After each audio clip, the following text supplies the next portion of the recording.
아멘. 예, 오늘 하나님께서 저와 여러분에게 주시는 말씀은 창세기 38장 24절로 30절 말씀으로 침체된 신앙의 결과, 이러한 제목으로 함께 은혜 나누기를 원합니다. 이 38장은 유다의 실패를 기록한 그런 장입니다.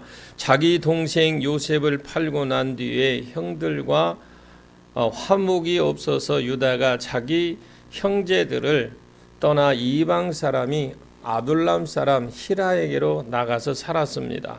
그러는 중 이방 여인과 결혼을 하고 그 아들 삼형제를 낳았는데 그 삼형제 중 첫째와 둘째가 하나님 앞에 악한 범죄를 함으로 말미암아 하나님께서 치심에 죽었습니다. 마지가 결혼하고 죽었기 때문에 계대 혼인법에 의해서 계속 동생과 결혼을 해야 되는데 아들 둘이 며느리 다말과 결혼한 뒤에 죽음으로 셋째 아들까지 죽을까봐 두려워서 그 며느리를 잠시 친정으로 보냈습니다. 그러므로 유다의 가정에 크게 실패하는 일이 계속 일어났습니다. 이들은 다 믿음의 사람인데도 불구하고 생활이 점점 가라앉기 시작을 했습니다. 하나님을 바라보지 아니하고 세상을 바라보게 되어서 세상을 본받게 되었던 것입니다. 유다는 결국 세상과 짝하며 살았습니다. 그러다 보니 세상과 비슷한 사람이 되고 말았습니다. 그때 당시에 가나안 민족들은 성적으로 아주 타락하였고 그런 사람들과 사귀면서 살고 있었으니까 유다도 그들과 비슷한 생활을 할 수밖에 없었어요. 그 결과 아들도 부패한 가정을 이루어서 하나님께서 치심으로 결국 죽었습니다. 이들이 왜 신앙의 침체가 되었는가? 그 이유는 형제를 미워하고 형제를 시기하다 보니까 하나님께로 나가는 길이 막혀버렸습니다. 우리가 형제를 미워하면 기도와 말씀이 막혀집니다. 그렇게 되면 저절로 신앙 자체가 침체가 되고 맙니다.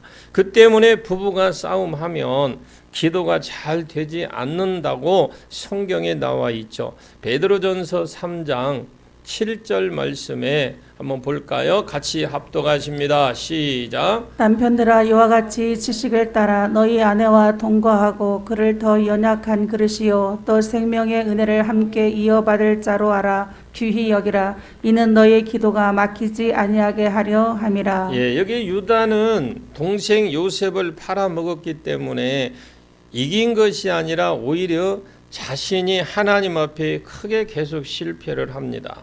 그래서 형제를 떠나 가나안 사람에게로 가서 살다가 그들과 똑같은 범죄에 빠졌습니다. 그래서 오늘 본문 12절에서 30절까지의 부분에서는 유다의 실패와 아울러 며느리까지 실패를 하는 걸 봅니다. 시아버지의 잘못된 것을 볼 때 기도한다든지 사랑으로 권면한다든지 하지 않고 오히려 속임수로 이기려고 했기 때문에 그로 인해 두 아들을 낳았지만 시아버지와 관계를 가졌다는 아름답지 못한 이름을 남기게 됐죠. 그러므로 우리는 하나님 앞에서 먼저 자신이 합당하지 못하면 자녀들에게까지 악영향을 미친다는 것을 알고 우리 자신이 하나님과의 관계를 항상 점검을 해야 됩니다. 또 내가 하나님과 관계가 잘못되었을 때의 가족과의 관계도 잘못될 수가 많다라는 것을 기억하시기를 바랍니다. 12절에서 이 30절까지는 유다의 가정이 이렇게 하나님 앞에서 패륜하였지만 그 가운데서도 하나님께서 긍휼을 베풀어 주셨다라는 겁니다. 이것을 성경에서 진노 중에 긍휼이라는 말씀으로 표현을 합니다. 이렇게 유다의 가정이 이렇게 형편이 없는데 이 유다의 가정을 통해 예수님이 오셨고 다윗이 나고 훌륭한 인물들이 그 가문에서 일어나요. 유다는 부족하지만 부족한 유다를 하나님께서 사용을 하셨습니다.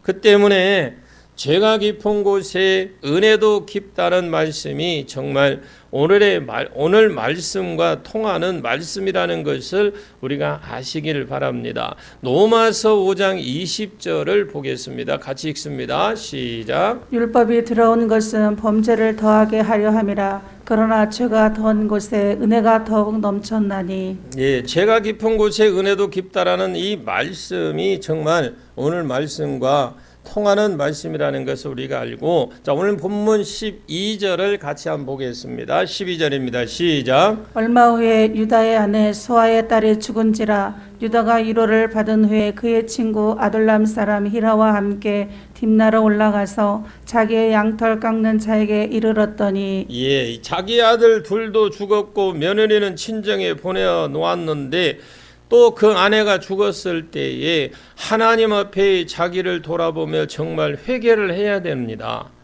그런데 하나님께서 우리의 심령을 두드리시는 방법이 여러 가지입니다. 유다의 맏아들이 죽고 둘째 아들이 죽으니까 얼마나 경고의 소리가 크게 가까이 들렸겠습니까? 그런데도 깨닫지 못하고 계속 범죄하고 그 범죄 속에 살았으니까 결국 또 아내도 죽습니다. 아내와 남편은 한 편이라고 했으니까 아내가 죽은 것은 자기가 죽은 것과도 같다라는 것입니다. 하나님의 간섭이 그만큼 더 가까이 왔다라는 겁니다. 둘째 아들 오난이 죽고 얼마 되지 않아서 아내가 죽었습니다. 계속해서 큰아들이 죽고 둘째 아들이 죽고 아내마저도 죽은 이런 일들이 계속 집안에서 벌어지고 있었는데, 유다를 깨닫게 하게 하기 위해서 하나님께서 유다가 세상과 짝하여 살면 그토록 삶이 고통뿐이라는 것을 일깨워 주기 위한 일이라는 것입니다. 하나님께로 돌아오라고 하나님께서 권고하고 계시는 겁니다. 그러나 유다는 계속 세상길로 갔기 때문에 씻을 수 없는 수치의 자리까지 결국 빠지게 되는 겁니다. 유다가 위로를 받은 후에, 오늘 본문에 그러죠. 위로를 받은 후에, 이 말은 장례를 치르고 나면 곡하는 기간이 있었겠죠. 우리나라 풍습도 말하자면 3년상이 있고 1년상이 있잖아요. 그것처럼 끝내는 것처럼 그와 같이 이들도 장례를 치르고 난 후에 석 달이 지났다든지 아니면 몇 개월이 지났다든지 그렇게 한 뒤에 활동할 수 있다라는 것을 말하는 겁니다. 그 말이. 유다가 위로를 받은 후에 친구 히라와 함께 자기 양털 깎는 자에게로 이르렀다는 것을 보아서 아마 가정의 어려움을 보고도 진정으로 그가 회개한 흔적은 찾아볼 수 없습니다. 하나님께로 돌아온 흔적이 전혀 없어요. 이때 자기 아버지가 살아계실 때거든요. 슬픈 일이 만났을 때 아버지를 찾아가서 신앙적인 것을 상담을 해야 될 텐데 그런 방법은 전혀 취하지 않았습니다. 만약 그때에 그렇게 했더라면 아버지와 같이 기도했을 것이고 회개할 기회를 얻었을 겁니다. 그러나 그 평안이 없으니 죄를 잊으려고 자꾸 도피해 나가는 거죠. 채찍은 계속되는데도 도망을 계속하고 있습니다. 우리가 이 사실을 볼 때 성경은 없는 이야기입니다. 우리가 그냥 추측은 해봅니다. 채찍이 나타날 때 하나님께 돌아가라고, 교회로 돌아오라고, 형제에게 돌아가야 하나님 앞에 의로운 해결길이 열립니다. 그런데 유다가 죄를 짓고 나니까 자꾸 세상으로 더 깊이 빠져들어가는 거예요. 슬픈 일이 있어도 세상으로 가고 기쁜 일이 있어도 세상으로 갔습니다. 자, 양털을 깎는 것은 마치 우리나라에 추수하는 것과도 같아서 그때는 아예 특별한 음식도 많이 해서 축제를 벌이기도 했답니다. 이런 좋은 때에도 유다는 이방 친구 히라에게로 갔습니다. 이들은 그야말로 성적으로 타락한 민족의 히라의 그 민족이거든요. 이때 틀림없이 히라가 아마 그랬을 것 같아요. 요즘 마누라도 없이 외롭게 어찌 사느냐. 그러면서 많은 자극을 해주지 않았나. 성경은 없다고 그랬습니다.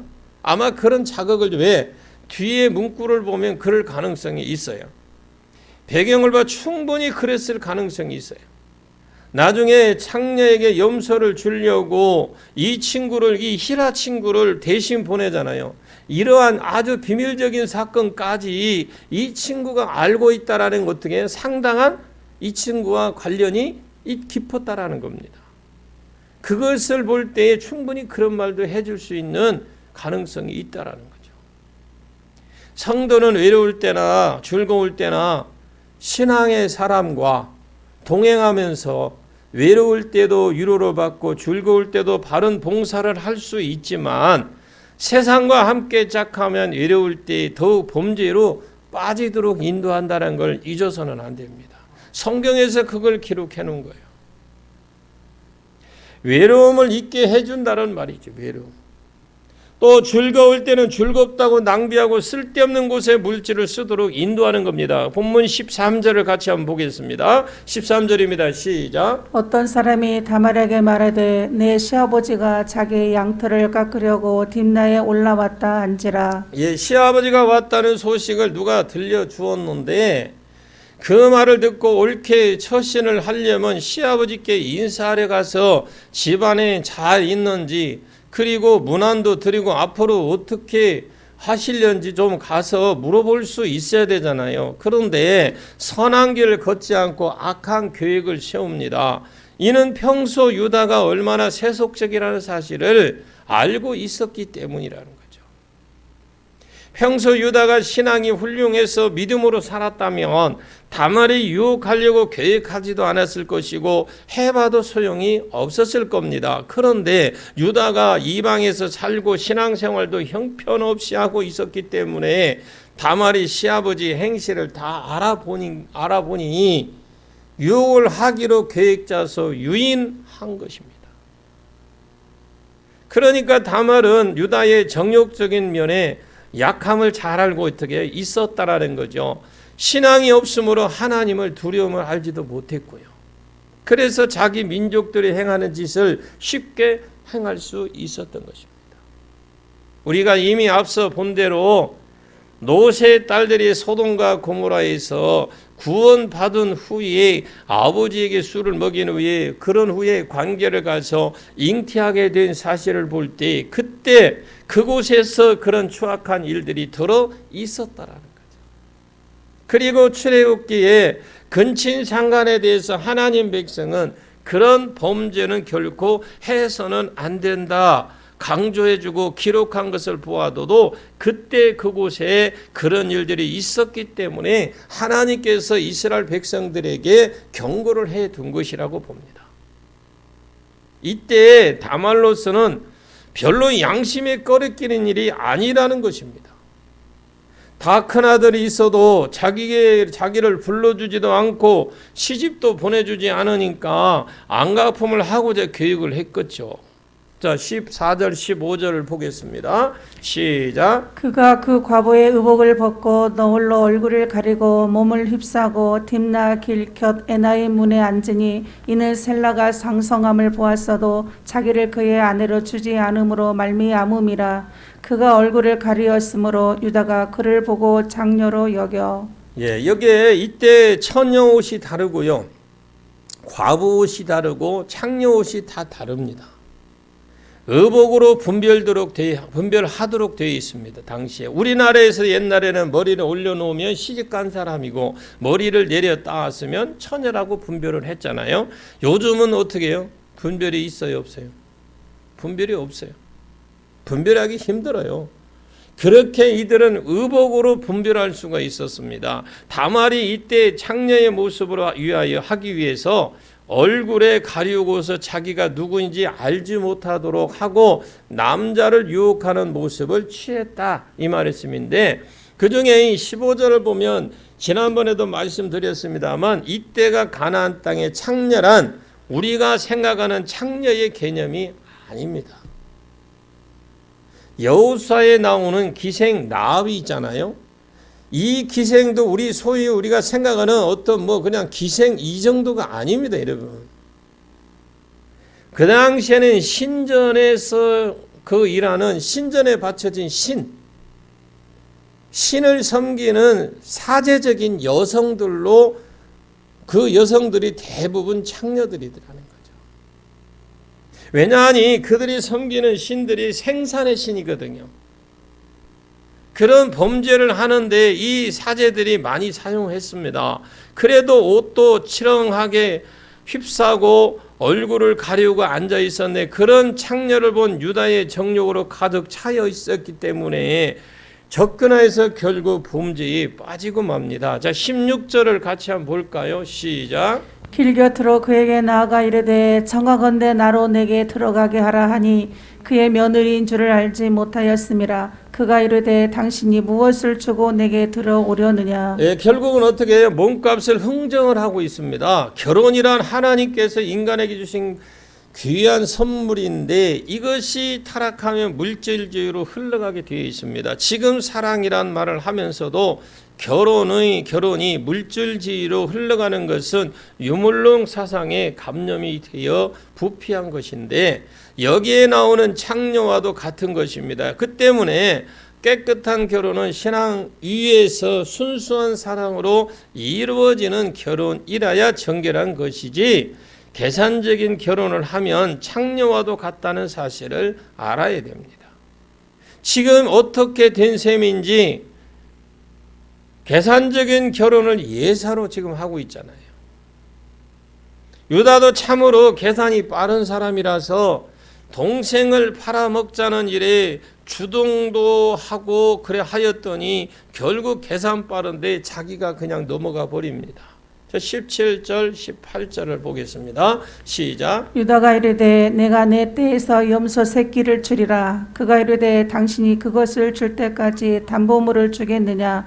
유다가 이르되 무슨 담보물을 내게 주랴. 그가 이르되 당신의 도장과 그 끈과 당신의 손에 있는 지팡이로 하라. 유다가 그것들을 그에게 주고 그에게로 들어갔더니 그가 유다로 말미암아 임신하였더라. 예, 그가 지금 그 양을 많이 먹이니까 염소 새끼를 주겠느라고 약속을 하니까 실제로 줄 때까지 그러면 무엇을 하나 뭐 약정서를 써달라는 것입니다. 요사이 말로 하면 약속어음이라고 하겠죠. 옛날 약속음 있죠.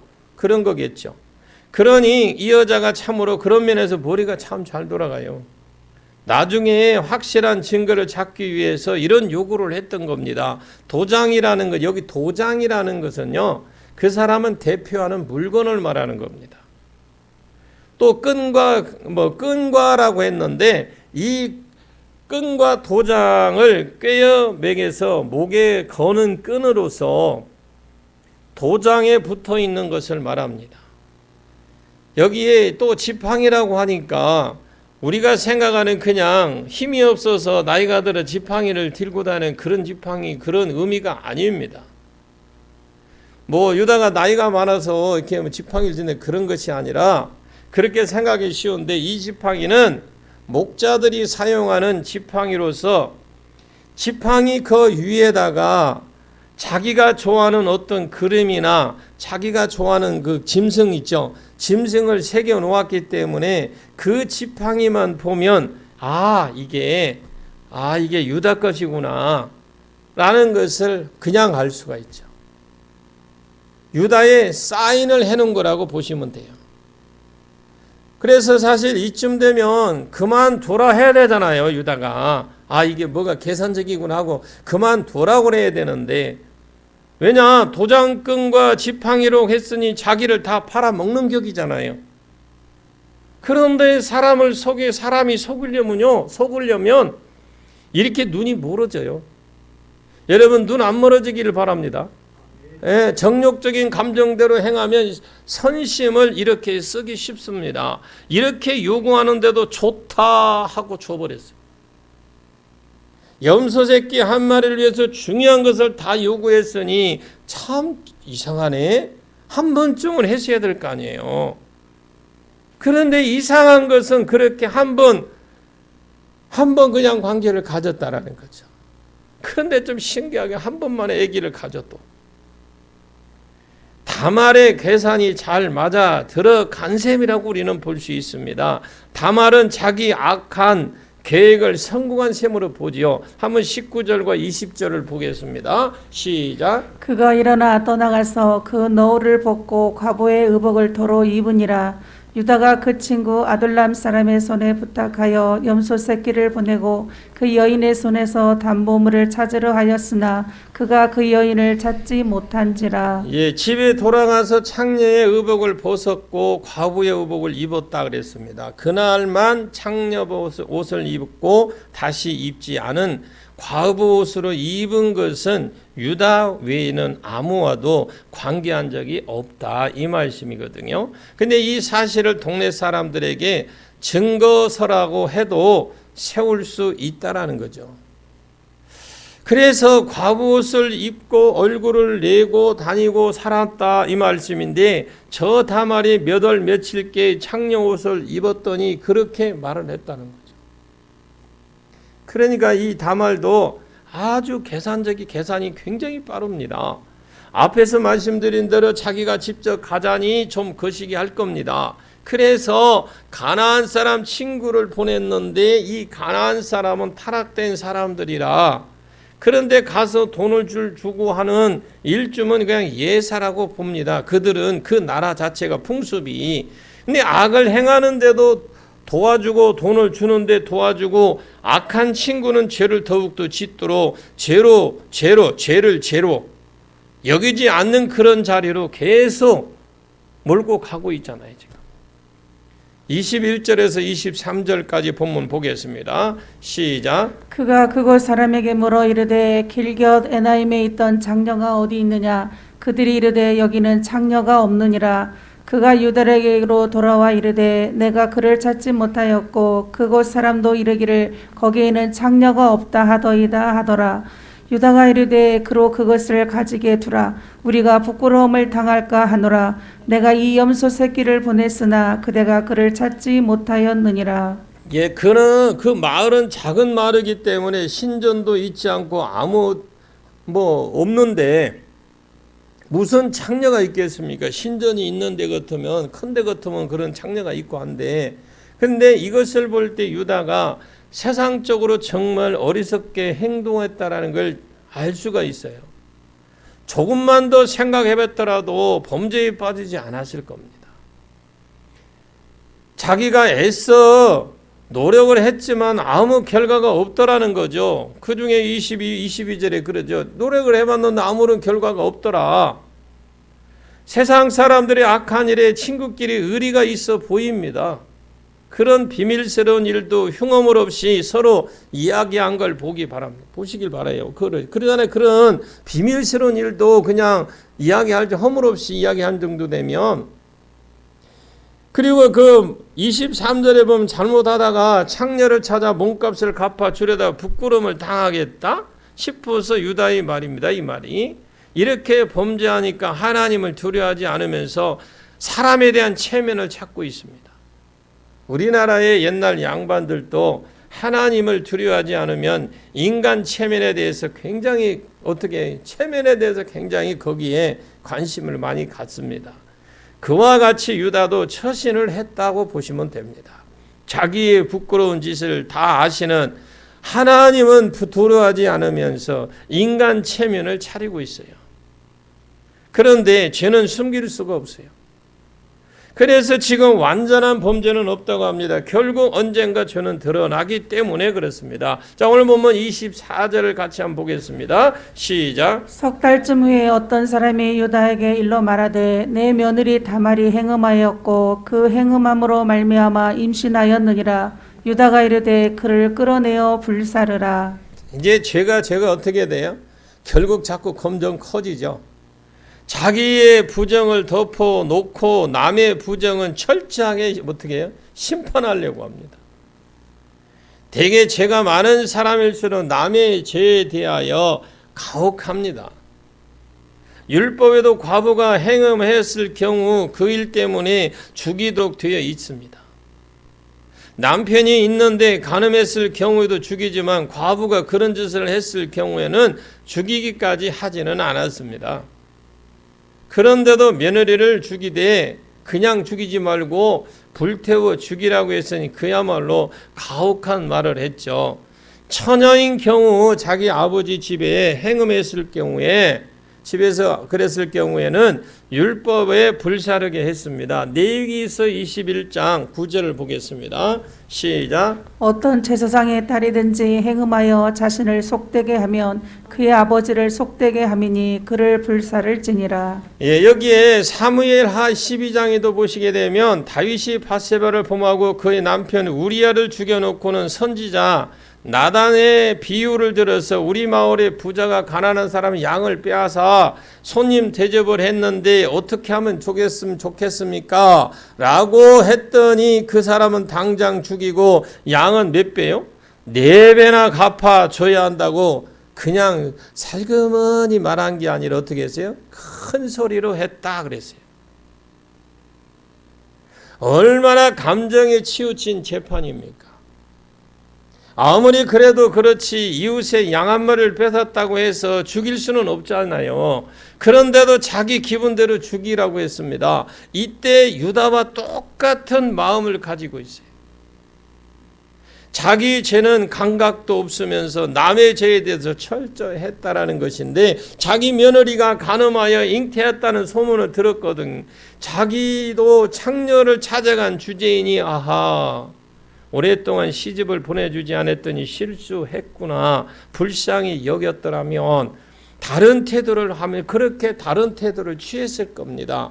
그런데 자기의 죄는 생각하지 않고 남의 죄만 생각나 이렇게 가혹한 말을 함부로 하게 됐습니다. 25절 26절을 봅니다. 시작. 여인이 끌려나갈 때 사람을 보내어 시아버지에게 이르되 이 물건 임자로 말미암아 임신하였나이다.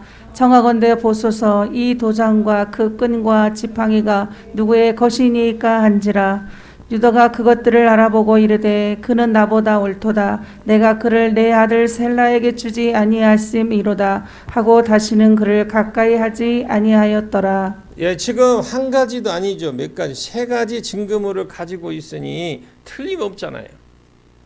그냥 지팡이 뿐이라면 어쩌다가 길거리 가다 잊어먹었는데 그냥 저게 주웠다라고 할 수도 있겠지만 도장과 끈이 가졌으니 꼼짝할 수 없었어요. 만약 도장뿐이라면 끈에서 풀려나갔기 때문에 주었구나 하겠지만 끈까지 꿰어 있어요. 또 거짓으로 빠져날 길이 없다 이 말이죠. 죄는 죄인 결국 찾아내고 맙니다. 하나님께서 그렇게 하신 건데 철저하게 유다에게 깨닫도록 하기 위한 간섭이라 하나님의 간섭. 유다가 가만히 들어봅니다. 26절에 보니까 유다가 가만히 들어보니까 자기 것이 틀림없거든요. 그래서 자기 죄에 대해서 인정을 해요. 그때서. 그런데도 동생 팔아먹은 것은 아직 회개하지 않았어요. 나중에는 결국 회개를 합니다만 그래서 결국 하나님의 긍휼로 회복이 된 줄로 믿습니다. 회개하는 자에게 하나님이 긍휼을 베풀어 주셔요. 그가 뭐라고 해요? 그는 나보다 옳도다. 이 말은 내가 악한 죄인이라 이 말입니다. 아, 내가 악한 죄인이구나. 그도 죄인이지만 자기는 그보다 더 형편없는 그런 아주 걸레 같은 죄인이다 이 말이에요. 이 말이 지금 그는 나보다 옳도다 이 말이. 자기의 죄를 인정한 것이 없다면 회개가 아닙니다. 여러분, 회개는요 내 죄를 인정하고 진정으로 이게 돌아서는 것이 회개입니다. 자기 죄는 뉘우치지도 않으면서 회개했다라는 거 아닙니다. 또 며느리가 그런 죄를 짓게 된 것이 그 며느리의 입장에서는 자기 할 일을 다 하지 않았기 때문에 그 며느리가 그렇게 했다라는 것 어떻게 지금 유다가 인정을 하는 겁니다. 그래서 이렇게 자기 죄를 인정했는데 그러고는 다시는 어떻게 며느리를 육체적으로 가까이 하지 않았다라는 거예요. 그것이 바로 회개입니다. 안 하는 거. 잘못됐다고 우리가 내게 뉘우치고 깨달았으면 그걸 다시 안 하는 게 이게 회개예요. 입으로는 해놓고는 다시 한다면 그건 회개가 아니죠.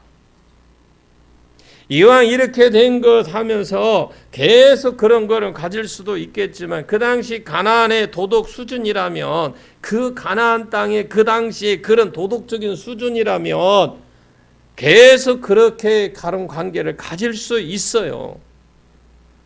하지만 그 당시 가든 그렇게 하지 않고 그것을 발견하고는 다시는 그런 행동을 하지 않았다라는 거예요.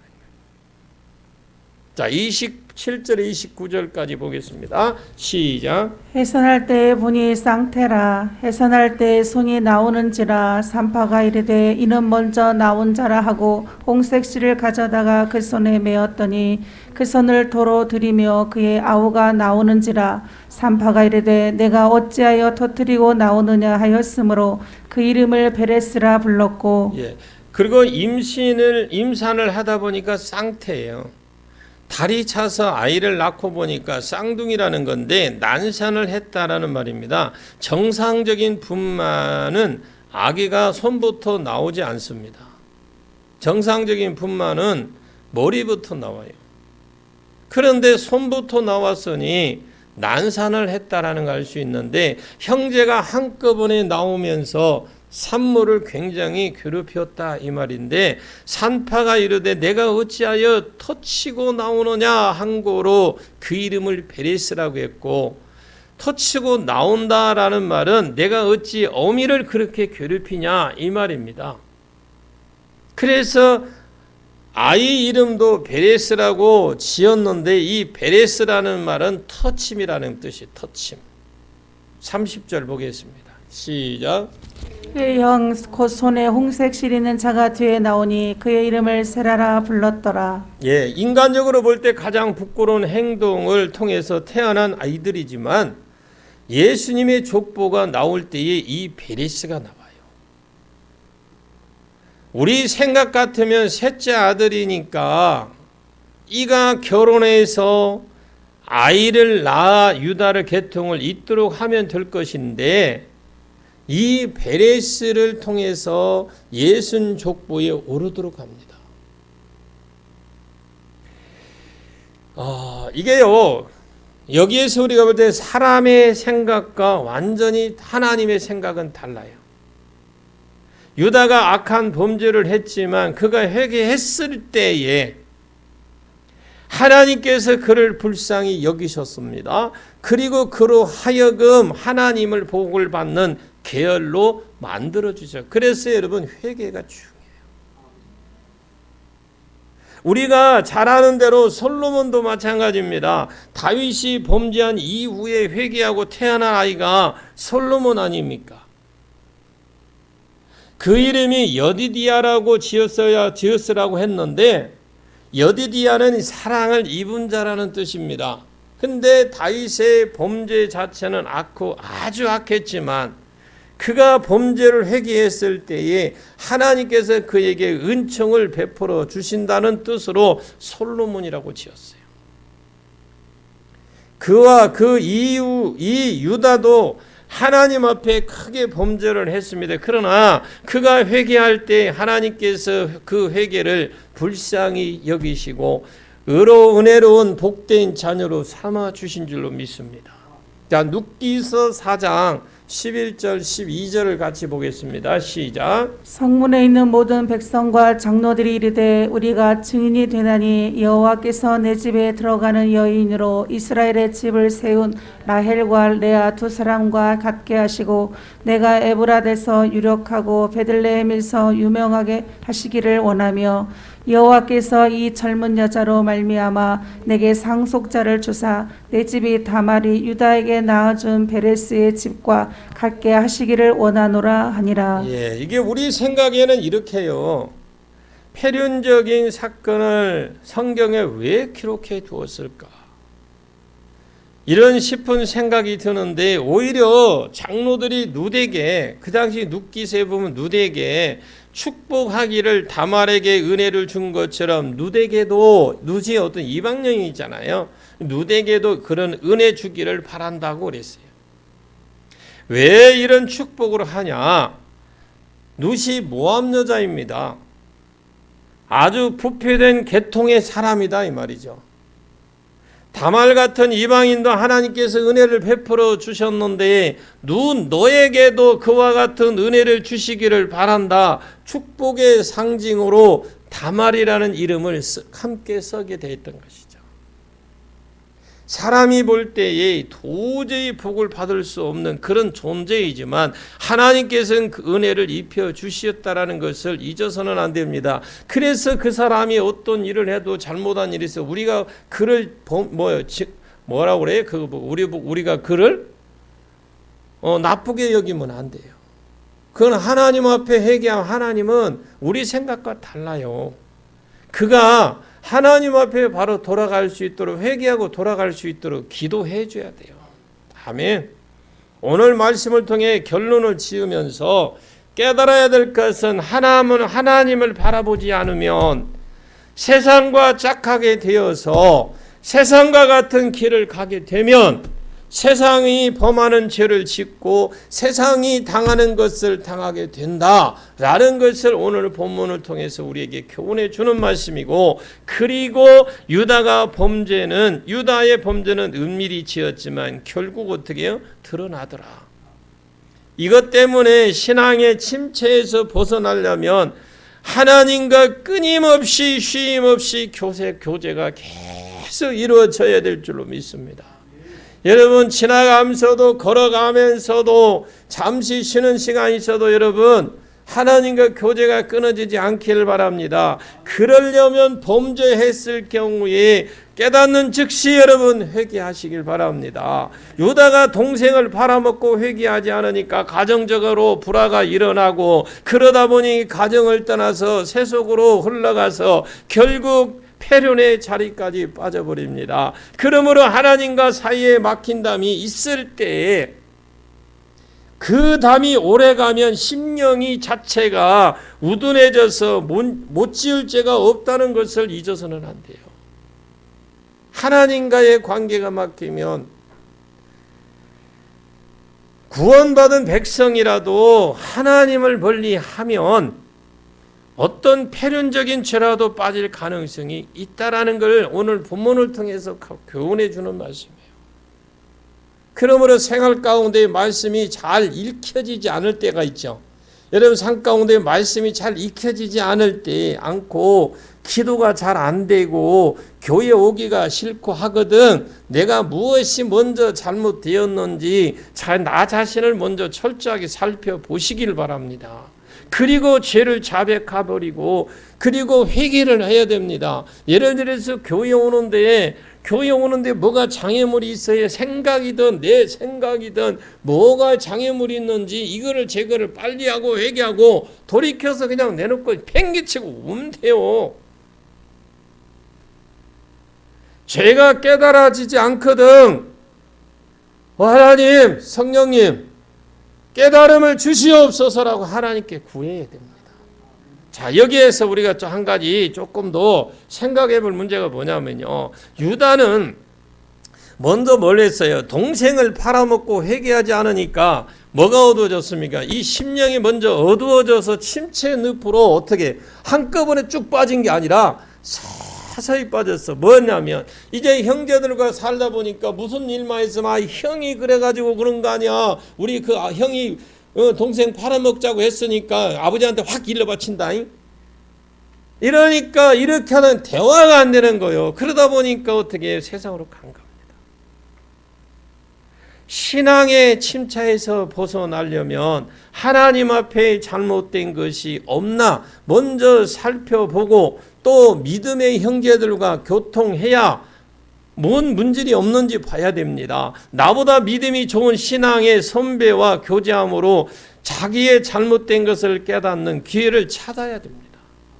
믿음이 좋은 분들과 교제해 보면 자신의 그냥 결점들이 그냥 드러나요. 그럴 때 내 자신을 부끄러워하고 회개하는 것이 옳은 일입니다. 유다는 범죄한 후에 어떻게 했나요? 평강이라는 게 깨져버렸어요, 가정에. 그 때문에 여러분 마음의 평강이 혹시 없거든, 계속 불안하고 뭔가 평강이 없거든, 범죄가 들어왔는지 이 우리 가정의 평강을 깨뜨리는 뭐가 들어왔는지 좀 만원경을 사서 보십시오.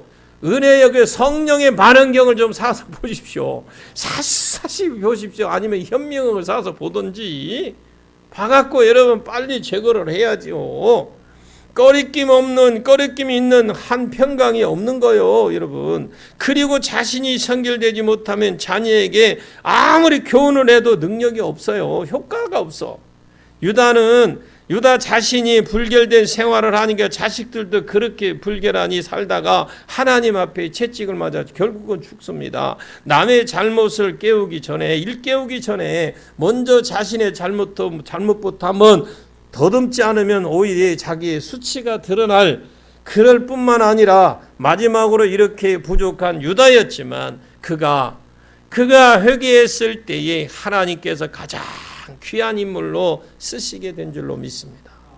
그 때문에 혹 실패했을지라도 회개하면 얼마든지 회복할 수 있습니다. 이것을 우리가 빨리 알고 하나님께로 돌아가시면 다시 쓰임도 받으시고 쓰임받는 그릇이 된다라는 것을 기억하시고, 지금 혹시 어렵고 답답한 상황이라면 지금 바로 하나님 만날 기회입니다.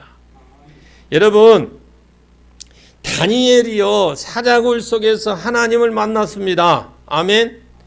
왜 하필이면 사자굴 속에서 여러분 하나님을 만나요? 신앙을 지키다 보니까 하나님이 안 도와주는 것 같은데 결국 하나님이 신앙 지킬 때 도와주십니다. 엘리야는 죽고 싶을 때 그때 하나님 만났어요.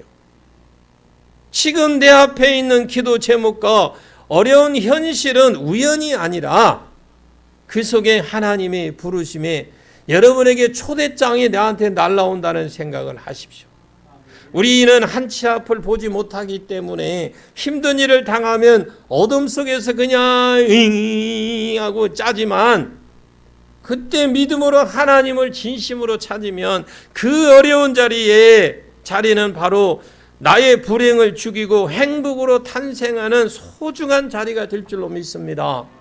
그 순간 우리의 잿빛 현실을 무지개와 같은 찬란한 하나님의 그 간섭으로, 은혜로, 세계로 변하게 될 줄로 믿습니다. 항상 하나님의 은혜를 깊이 생각하시고 철저히 주님 앞에 돌아섬으로 하나님의 크신 은혜를 체험하는 복된 여러분이 진짜 주인공이 되십시오. 아멘. 우리는 유다처럼 부족해도요 하나님의 큰 일을 감당할 수 있는 가능성이 충분히 있습니다. 우리에게 회개하는 삶과 땀을 하나님의 은혜가 주어진다면 얼마든지 가능합니다. 우리는 기도할 때마다 이런 하나님의 음성을 들으시길 바랍니다. 너에게도 충분한 시간이 있다. 너도 가능성이 있다라는 주님의 음성이 들려지기를 원합니다. 그래서 우리는 꿈을 가지시고 목적 있게 시간과 물질을 잘 활용하시고, 그리고 적절하게 건강도 잘 관리하시고, 무엇보다도 회개하는 마음으로 겸손하게 하나님 앞에 선다면 우리는 얼마든지 하나님 은혜 안에서 성공할 수 있습니다. 누가복음 15장에 여러분 진짜 비참한 처지가 된 둘째 아들이 다시 행복을 찾는 과정이 나와 있죠. 그 둘째 아들이 자신의 비참한 모습이 자기가 자기를 본 겁니다. 그리고 자기가 자기를 보고 회개하고 돌아왔을 때에, 자 누가복음 15장 17절 보고 정리하고 마칩니다. 시작. 이에 스스로 돌이켜 이르되 내 아버지에게는 양식이 풍족한 품꾼이 얼마나 많은가. 나는 여기서 추려 죽는구나. 지금 이 말씀을 우리가 좀 정리를 이렇게 의역을 하면, 우리에게 부족한 모습이 있는 것으로 있는 것 그 자체가 오히려 축복의 통로가 된다. 하나님은 문제 속에 있고 사는 길이 막막할 때 하나님은 오히려 나를 더 찾으시는 줄로 믿습니다. 우리가 하나님 만나는 것은 어려움 속에서 우리가 죄인이라고 고백하는 그곳에서 만남에 있어요. 지금 혹시 어렵고 답답한 상황이시라면 지금 바로 하나님 만날 수 있는 기회입니다. 다니엘은 아까 그랬잖아요. 사자굴 속에서 하나님을 만났고 엘리야는 죽고 싶을 때에 하나님을 만났습니다. 지금 내 앞에 내 기도 제목과 어려운 현실이 아니고 그 속에 하나님의 부르심의 초대장이 있어요. 여러분 그 초대장 무시하지 마세요. 우리는 한치 앞을 봐지 못하는 그런 상황 속이지만 여러분 힘든 일을 당하며 어려움의 어둠 속에서 찡찡거리고 울지만 그때 믿음으로 하나님을 진심으로 찾으시면 됩니다. 그 어려운 자리에 나로 바로 불행을 죽이고 행복으로 탄생하는 자리가 될 줄로 믿습니다. 그 순간 우리는 하나님의 은혜 가운데 간섭으로 회복되어지고 항상 여러분 하나님의 은혜를 깊이 생각하시고 오늘 본문의 제목처럼 침체된 신앙의 결과를 다시 한번 우리는 돌아보시고 철저하게 하나님께 돌아섬으로 하나님의 크신 은혜를 체험하는 복된 여러분들이 진짜 주인공이 되시고 우리는 그런 삶을 살아감으로 하나님께 영광 드리며 하나님의 복을 누리는 여러분들이 되시기를 예수님의 이름으로 간절히 축원합니다. 기도하겠습니다. 고마우신 아버지 하나님 감사합니다. 우리는 한치의 앞을 보지 못하고 불쌍한 사람들입니다. 하나님 우리가 정말 어려움 속에 지금 고난 속에 있다면 지금 만나는 주님을 만날 수 있는 그런 기회이고 어렵고 답답한 상황이 지금 바로 하나님 만날 수 있는 기회인 줄로 믿습니다. 하나님 다니엘을 만나주시고 엘리야를 만나주신 하나님 우리가 여러 가지 우리 기도 제목을 가지고 주님 앞에 갑니다. 주님 만나시고 만나주시고 응답해 주시옵소서. 예수님의 이름으로 기도하옵나이다. 아멘. 할렐루야. 하나님은 우리가 어려운 가운데에 만나주시는 하나님인 줄로 믿습니다.